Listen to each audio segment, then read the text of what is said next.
Frères et sœurs, que le Seigneur vous bénisse. Voilà, ce soir, j'ai un message très important, donc j'aimerais que vous soyez très attentifs.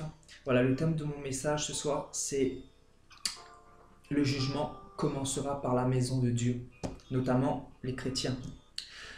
Je veux prêcher ce message ce soir parce que beaucoup de chrétiens, malheureusement, qui suivent Jésus-Christ, prennent la grâce à la légère, minimisent le sacrifice de Jésus-Christ à la croix, pensent que tout est acquis car ils vont dans une assemblée locale, ils chantent le Seigneur, etc.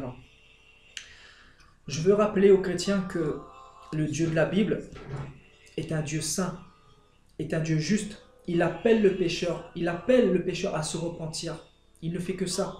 Mais au bout d'un moment, il disqualifie, comme il a pu faire dans Sodome et Gomorrhe. Vous n'êtes pas censé savoir que Dieu a détruit ces deux villes-là parce qu'ils avaient atteint le summum du péché. Le Seigneur a aussi livré son propre peuple d'Israël à la captivité, au roi Nebuchadnezzar, le roi de Babylone. Et donc dans la Bible, Israël est considéré comme l'épouse de Dieu, le peuple choisi. Et donc Dieu a livré son épouse à l'inconnu, car son peuple était un peuple au cou raide. Dieu avait envoyé les prophètes, Dieu avait envoyé des personnes pour sonner du chauffard, pour dire au peuple de se repentir. À nombreuses et nombreuses reprises, Dieu avait envoyé les juges, Dieu a envoyé les prophètes. Mais Israël ne s'est pas repenti, car il avait le cou raide, le front dur, nous dit Ézéchiel. Je veux attirer l'attention sur le fait que Dieu est un Dieu d'amour, mais Dieu est un Dieu juste. Il ne transigera pas sur sa justice. Dieu appelle le pécheur, mais au bout d'un moment, lui qui voit les cœurs, car Dieu ne regarde pas l'apparence, il regarde au cœur, il va disqualifier le chrétien d'avance, car il connaît les personnes qui lui appartiennent.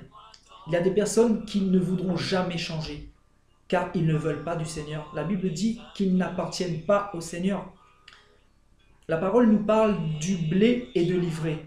Le blé, ce sont les chrétiens véritables, les enfants de Dieu. Et l'ivraie sont les fils du malin. Et donc les deux croissent ensemble dans le corps de Christ. Et donc je veux vous dire simplement que le Seigneur est en train de faire le tri.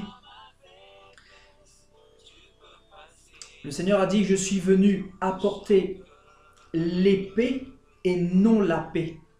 Et donc ce message, c'est le message de Jésus-Christ. Sachez que pour rentrer dans le royaume des cieux, il faut accepter l'épée. Car l'épée, c'est quoi? C'est la souffrance. Le Seigneur nous détache des choses auxquelles nous sommes attachés, notamment les choses du monde, la religiosité, Babylone, le péché, tout ce qui nous éloigne du Seigneur, les choses de la terre. Frères et sœurs, nous allons partir dans Matthieu chapitre 11, verset 20. Alors il se mit à faire des reproches aux villes dans lesquelles avaient eu lieu la plupart de ces miracles, parce qu'elles ne s'étaient pas repenties. Malheur à toi, Chorazin, malheur à toi, Bethsaïda, car si les miracles qui ont été faits au milieu de vous avaient été faits dans Tyr et dans Sidon, il y a longtemps qu'elles se seraient repenties, en prenant le sac et la cendre. C'est pourquoi, je vous le dis, au jour du jugement, Tyr et Sidon seront traités moins rigoureusement que vous. Et toi, Capernaum, seras-tu élevé jusqu'au ciel? Non, tu seras abaissé jusqu'au séjour des morts. Car si les miracles qui ont été faits au milieu de toi avaient été faits dans Sodome, elles subsisteraient encore aujourd'hui. C'est pourquoi je vous le dis, au jour du jugement, le pays de Sodome sera traité moins rigoureusement que toi. Frères et sœurs, le Seigneur était en train de faire des reproches à deux villes qui se nomment Chorazin et Bethsaïda. Le Seigneur dit à ces deux villes-là: Si les miracles qui sont faits au milieu de vous avaient été faits dans Tyr et dans Sidon et à Capernaum, une autre ville, si les miracles qui sont faits au milieu de toi avaient été faits dans Sodome, ces pays-là subsisteraient encore aujourd'hui. Frères et sœurs, Sodome et Gomorrhe sont deux villes que Dieu a détruites par une pluie de soufre, car ces villes-là avaient atteint le paroxysme du péché. Il y avait l'homosexualité, la débauche, la corruption. Il n'y avait plus les lois de Dieu. Les lois morales n'étaient pas présentes. Et donc, Dieu s'est irrité dans sa colère. Comme nous le voyons souvent dans l'Ancienne Alliance, Dieu s'irritait quand il n'y avait pas encore la grâce. Donc, Dieu a détruit ces deux villes-là. Et donc, Dieu est en train de dire à Bethsaïda, à Chorazin et à Capernaum que si les miracles avaient été faits dans Sodome, dans Tyr et dans Sidon, il y a longtemps qu'ils se seraient repentis. Nous constatons, frères et sœurs, que ces villes-là étaient déjà des villes qui avaient atteint le paroxysme du péché.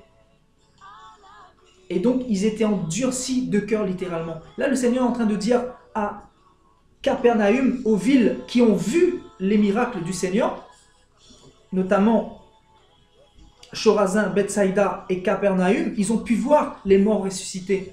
Ils ont pu voir les paralytiques se lever. Ils ont pu voir les lépreux être purifiés. Ils ont pu voir les démons être chassés.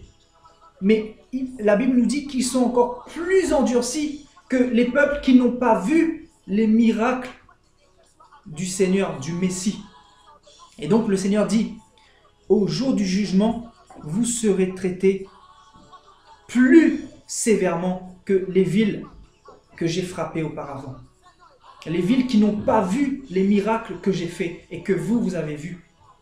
Frères et sœurs, à combien plus forte raison, nous sommes en 2016, donc 2016 ans après Jésus-Christ. Nous avons les prophètes, nous avons la parole de Dieu qui est composée de 66 livres. Nous avons le Seigneur qui fait des miracles, qui guérit les maladies incurables, qui chasse des démons. Le Seigneur qui fait des miracles dans le monde entier, ici et là. Les chrétiens voient ça tous les jours, mais malheureusement, ils ne changent pas. À combien plus forte raison, frères et sœurs, le jugement de cette génération sera plus sévère que toutes les générations réunies, frères et sœurs. C'est la parole qui nous le dit. Nous sommes en 2000 après Jésus-Christ. Donc nous avons la grâce. La grâce de Dieu, c'est tout ce qu'il a mis au-devant de nous. Les serviteurs de Dieu, les prophètes, les apôtres, les évangélistes, les diacres, tous les serviteurs qui sont dans le corps de Christ et qui apportent le message. Malgré cela, les chrétiens restent dans l'endurcissement. Comment voulez-vous que cette génération ne soit pas sévèrement punie, frères et sœurs? C'est pour cela que Dieu dit dans Matthieu 23 qu'arrivé à la moisson, il va jeter l'ivraie dans le feu. Sachez que tout ce qui est écrit s'accomplira, frères et sœurs. Donc aujourd'hui, je veux dire à un chrétien qui joue avec le Seigneur, un chrétien qui est défini par l'ivraie. Donc l'ivraie, c'est celui qui se masturbe, qui regarde des films porno. L'ivraie, c'est celui qui couche avant le mariage. L'ivraie, c'est celui qui est dans la débauche sexuelle. L'ivraie, c'est celui qui boit de l'alcool, qui s'enivre. L'ivraie, c'est celui qui est dans l'idolâtrie des statues, notamment les catholiques, l'idolâtrie des hommes chez les protestants. Car aujourd'hui, il y a le culte de l'homme, c'est-à-dire les chrétiens idolâtrent les hommes, mais non Dieu. Donc, ce sont les hommes qui passent pour médiateurs, alors que la Bible nous dit Jésus-Christ est le seul médiateur. Et donc, l'ivraie, c'est aussi le mensonge, c'est aussi le manque de pardon, frères et sœurs.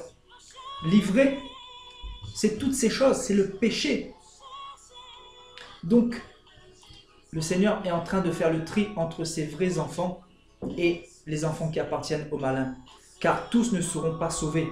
La Bible dit Entrez par la porte étroite, car large est le chemin qui mène à la perdition. Spacieux est le chemin qui mène à la perte, à la ruine éternelle. Et la porte qui mène au salut, elle est étroite. Et très peu les trouvent. Matthieu 7, 13, frères et sœurs. La parole est devant nous. Malheureusement, le chrétien prend à la légère la grâce du Seigneur. Ils ont pensé que Jésus-Christ se définit comme de la mayonnaise, 0% matière grasse. Frères et sœurs, le Seigneur est juste. Le Seigneur nous jugera selon sa parole, selon Jean chapitre 12, verset 48. Frères et sœurs, nous allons partir dans 1 Pierre 4, 17.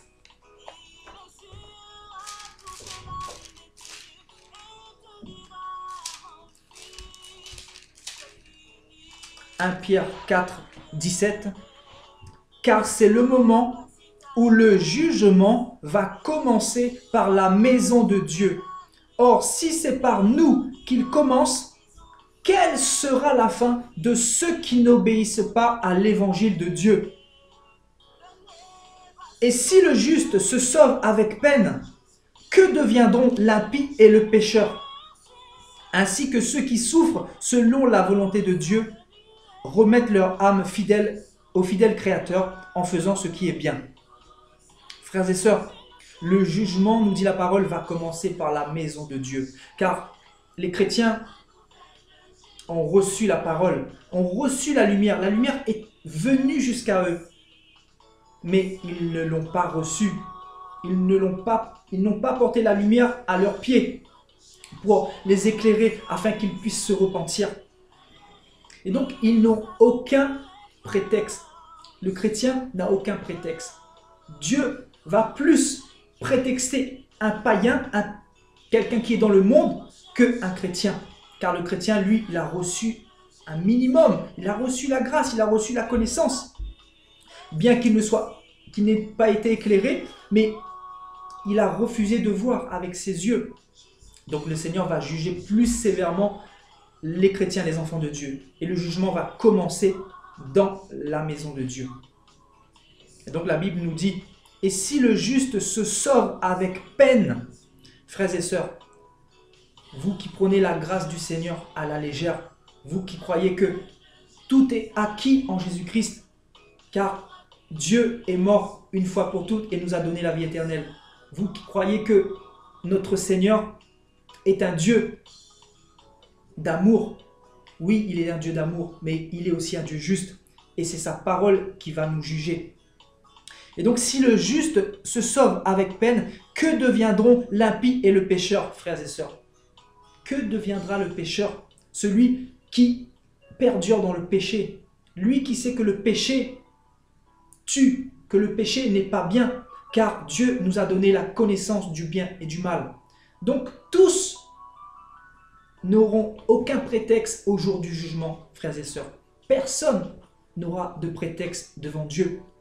Car quand nous voyons la perfection invisible de Dieu, nous ne pouvons que nous soumettre et se dire que Dieu existe, frères et sœurs, que nous l'acceptions ou pas.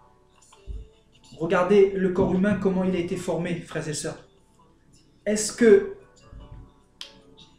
ça peut provenir du Big Bang, frères et sœurs, ou du singe, comme beaucoup le prétendent? Vous voyez qu'il y a un réel problème, frères et sœurs. C'est Satan qui a aveuglé l'intelligence de l'homme. Et donc, les scientifiques cherchent des manières d'expliquer tout ce qui nous entoure, mais ils n'y arrivent pas car ils sont limités malheureusement. Donc ainsi, ceux qui souffrent selon la volonté de Dieu remettent leur âme au fidèle Créateur en faisant ce qui est bien, en étant juste, littéralement, frères et sœurs. Voilà, sache que le jugement va commencer dans la maison du Seigneur. Vous pouvez voir dans le monde beaucoup de pasteurs qui sont frappés du jour au lendemain, qui meurent. Sachez que c'est simplement le jugement de Dieu qui a commencé dans le corps de Christ. Et cela ne va pas s'arrêter, frères et sœurs, car les hommes sont partis trop loin. Le Seigneur est un Dieu compatissant. La grâce du Seigneur et sa bonté se renouvellent chaque matin. Mais malheureusement, l'homme est endurci de cœur. L'homme aime le péché. L'homme aime la rébellion. L'homme s'endurcit car il refuse le message du Seigneur. Chacun aura son sort scellé devant Dieu, car chacun a le libre arbitre, frères et sœurs. Voilà, que dire de plus? Repentez-vous, car Jésus-Christ est en train de revenir. Que celui qui a des oreilles entende, que celui qui a des yeux voit. Que Dieu vous bénisse. À la prochaine par la grâce du Seigneur.